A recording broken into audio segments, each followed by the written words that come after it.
When Linda Stapleton from the HOA banged on my front door at 6:42 on a Saturday morning, I knew it wasn't going to be about cookies.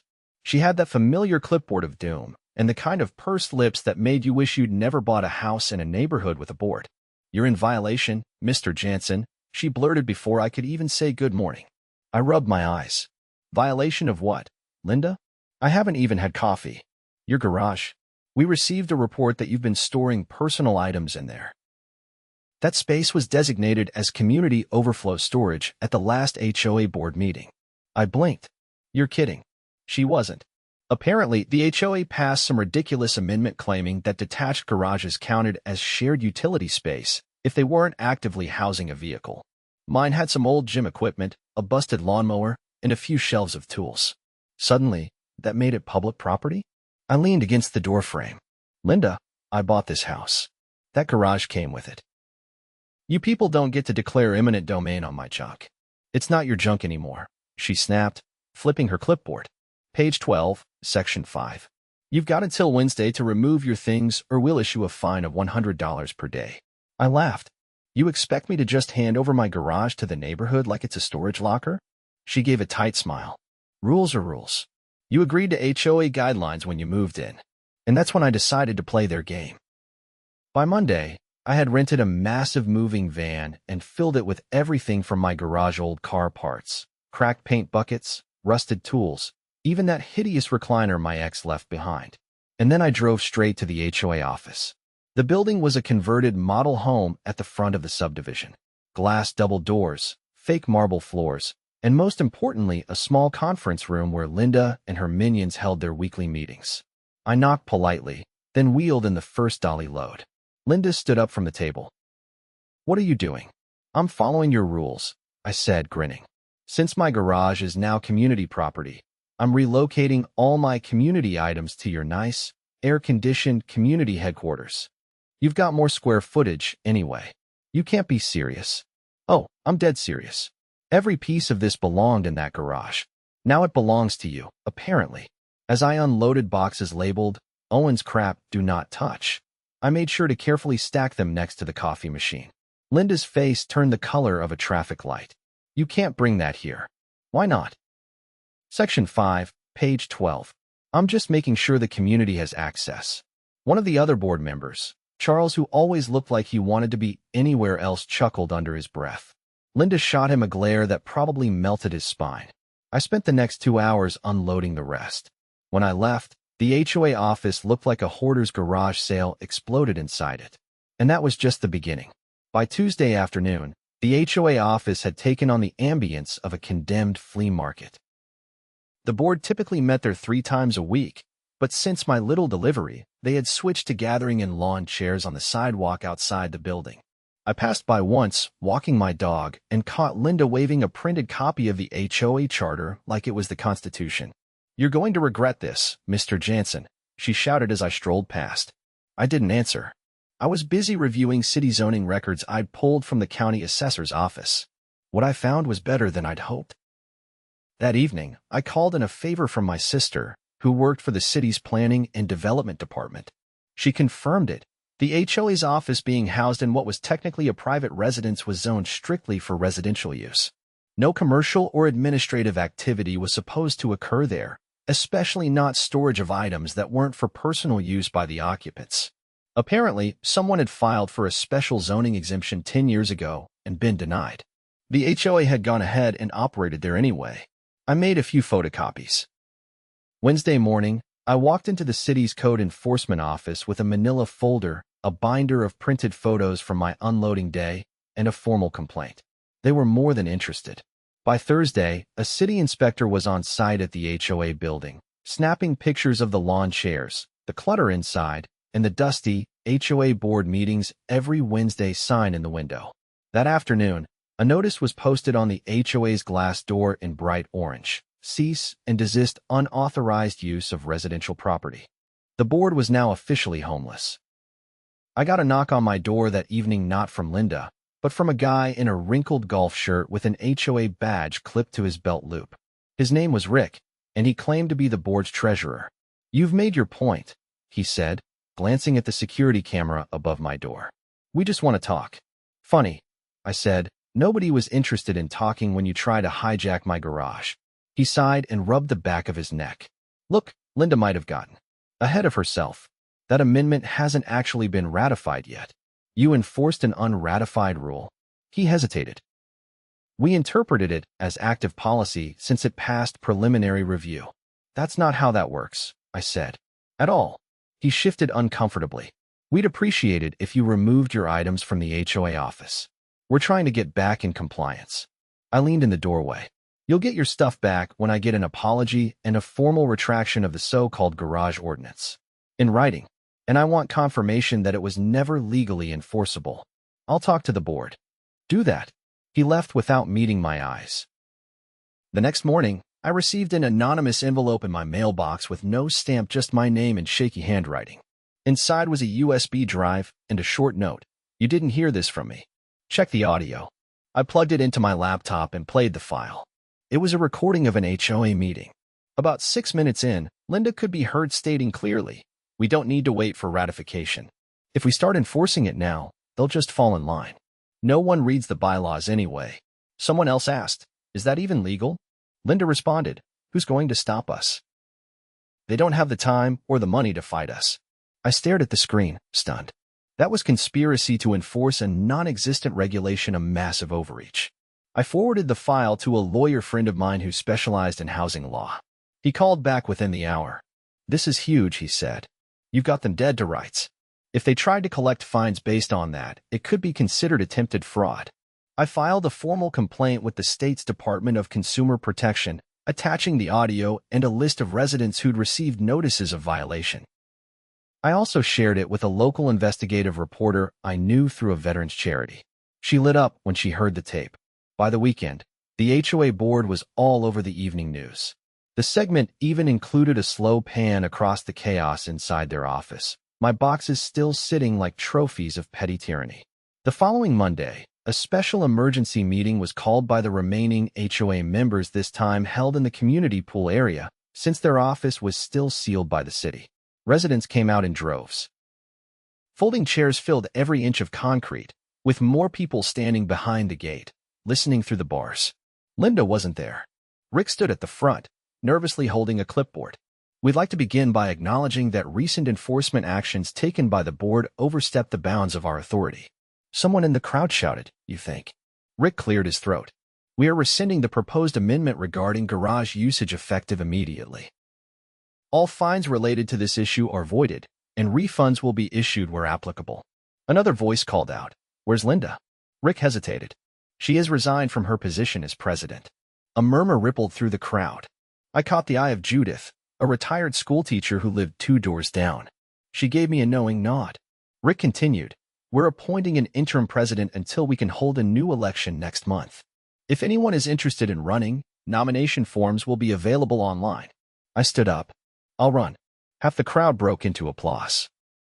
The next morning, I received a formal letter of apology from the HOA, signed by the remaining board members. Attached was a check for $300 to compensate for the fine notices they'd sent me. I cashed it and bought pizza for everyone on my block. Later that week, a moving crew showed up to remove my boxes from the HOA office. I supervised the whole thing with a lawn chair and a glass of lemonade. Rick tried to thank me quietly as the last dolly rolled out the door. I didn't say much. I just handed him a copy of the audio transcript and added, "Might want to keep this around, just in case someone else gets ahead of themselves." He nodded, folding it under his arm like a child clutching a report card. By the time election day came, I won in a landslide. Our first motion as a new board: clear, legal language for all amendments. Our second: convert the old HOA office into a tool library for the neighborhood, with actual community input. As for my garage, it's still full of junk, but now it's my junk, and that's exactly how it's going to stay. 2 weeks after the election, I was elbow deep in committee restructuring when I got the call. Detective Rhonda Keeley from the city's Property Crimes Division left a message asking to speak in person regarding certain financial irregularities involving the previous HOA administration. I met her the following morning at the local precinct, where she greeted me with a firm handshake and a worn legal pad in hand. "Mr. Janson," she began, leading me into a small interview room with buzzing fluorescent lights, you're aware that as the new HOA president, you're now custodian of all official records, correct? I nodded. We've been going through the files. Most of it's a mess. Half the receipts are just handwritten notes on sticky paper. She opened a folder and turned it toward me. Did you authorize this invoice? It was a scan of a check $15,000 made out to a company called Civic Harmony Solutions. Never heard of them, I said. That was written before I took over. Her pen hovered over the page.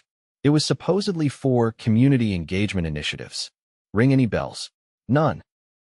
What kind of initiatives? According to these documents, they paid for a neighborhood mural, a dog park design, and a series of workshops on residential compliance strategies. You're kidding. She flipped to another page.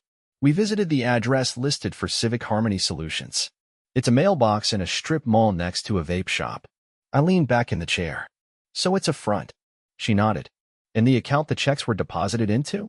Belongs to Linda Stapleton's nephew. He's 19. My mouth dropped open. Let me guess she claimed he was a consultant? She called him a visionary in residential cohesion, Rhonda said, barely hiding her disdain. We pulled his financials.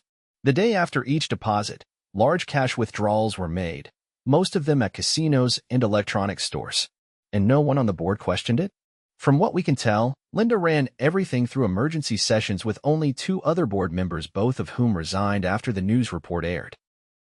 We're currently building a case for embezzlement, fraud, and potentially misuse of public funds if any federal grants were involved. I rubbed my temples. So it's worse than I thought. She closed the folder.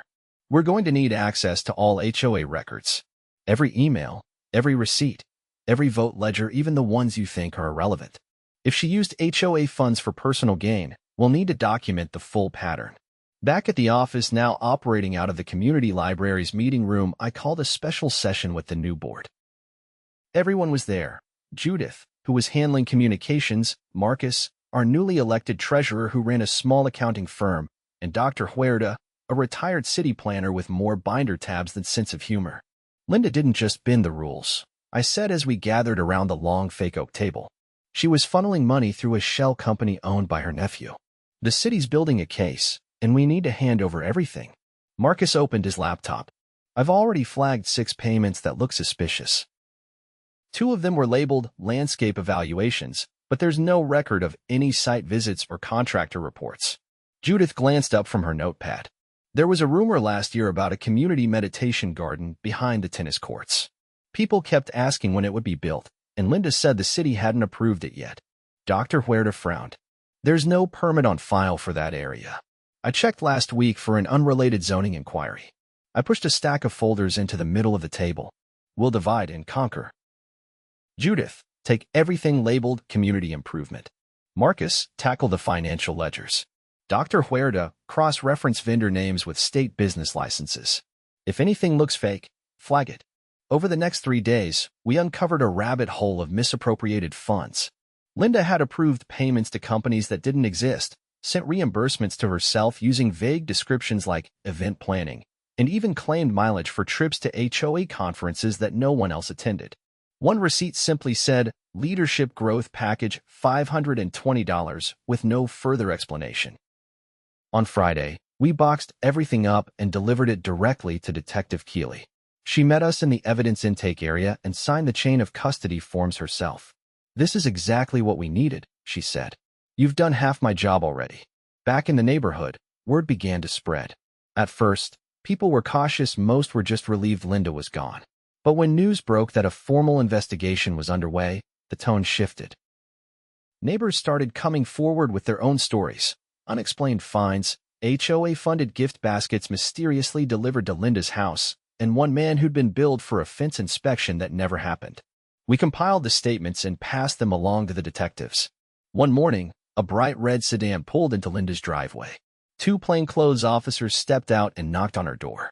She answered in a blue robe, hair in curlers, expression tight as a drum. Within 3 minutes, she was in handcuffs. The neighborhood watched from porches and driveways. No one said a word.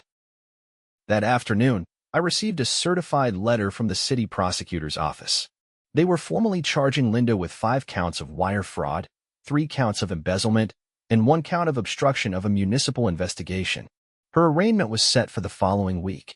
At the next HOA meeting, held in the gymnasium of the local school to accommodate the crowd, Judith stood up with a stack of printed flyers. "I think it's time we draft a charter amendment," she said, voice steady.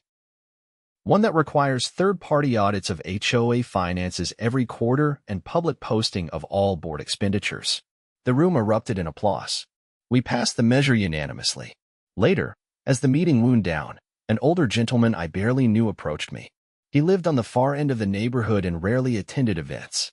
"You know," he began, adjusting the brim of his worn cap, "people always said you were just another stubborn homeowner causing trouble."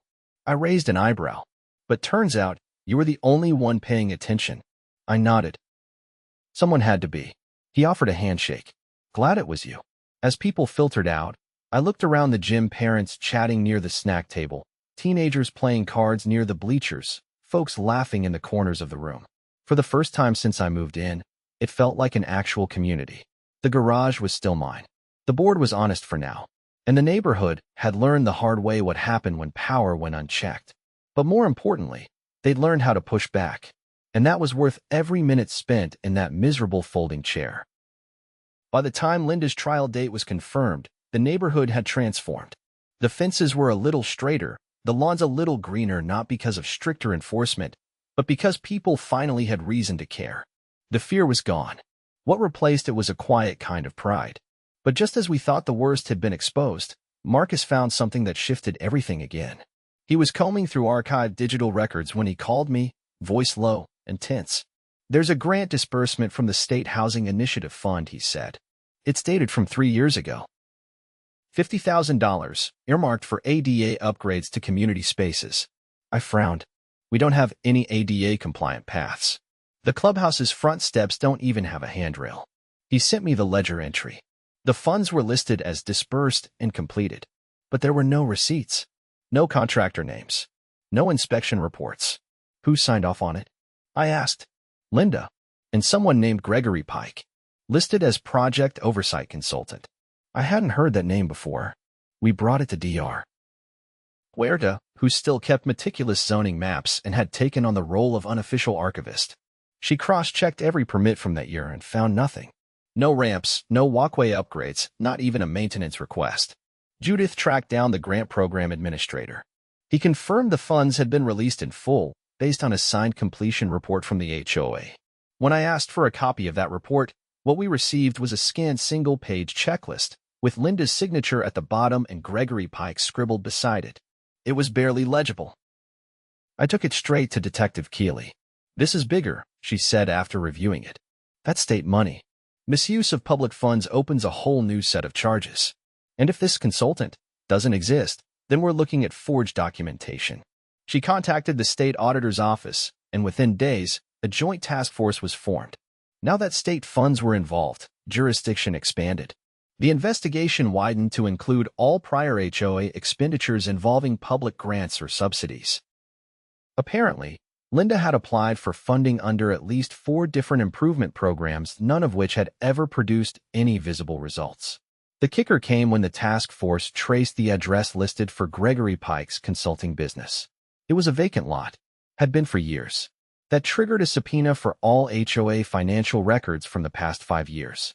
The city issued a temporary oversight order, giving our board emergency authority to freeze all accounts and suspend any remaining contracts. One afternoon, as I was reviewing a newly uncovered binder labeled Private Projects, a knock came at the library meeting room door. A tall man in a gray suit stood there, flanked by 2 uniformed officers.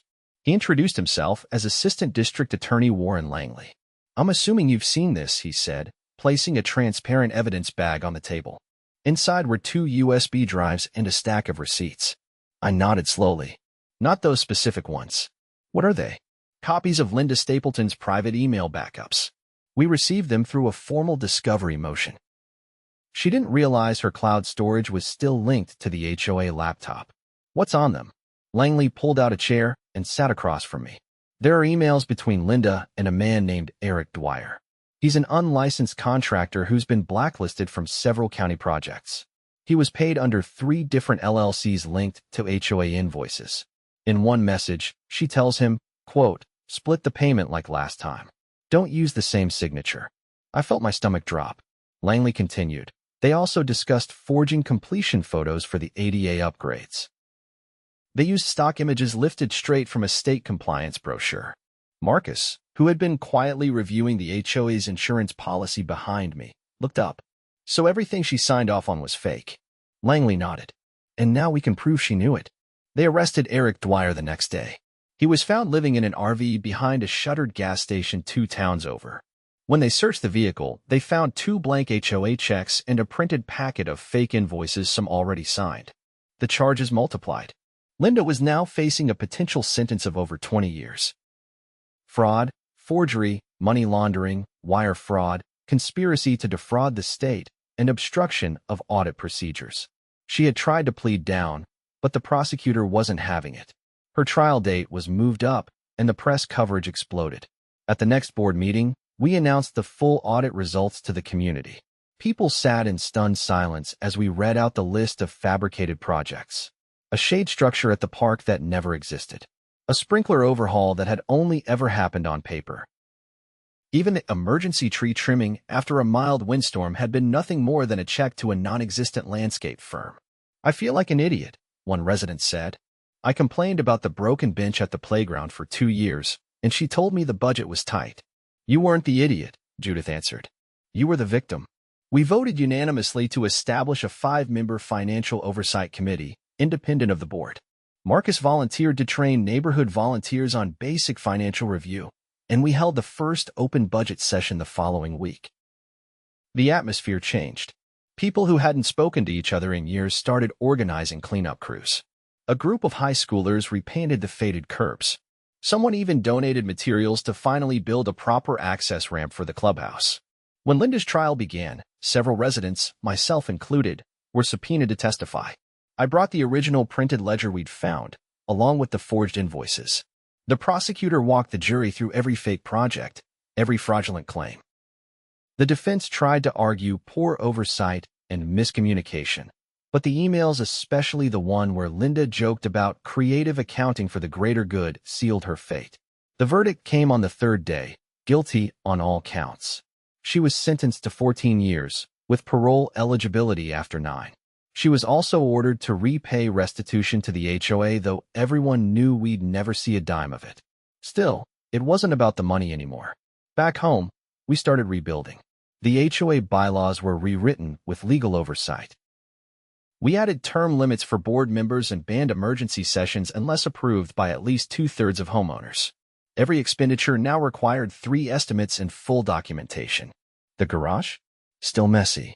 But now it had a new addition. A handmade wooden plaque carved by Judith's husband. It read, "Private property, keep out, unless you're here to help clean it." We mounted it above the door.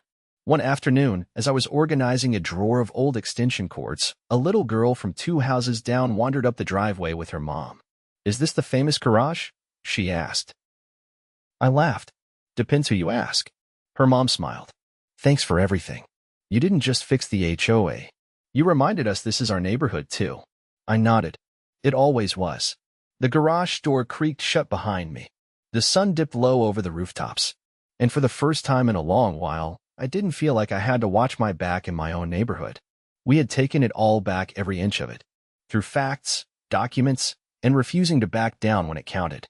That garage had started as a battleground. Now, it was just a garage again. And that was the best ending I could have asked for.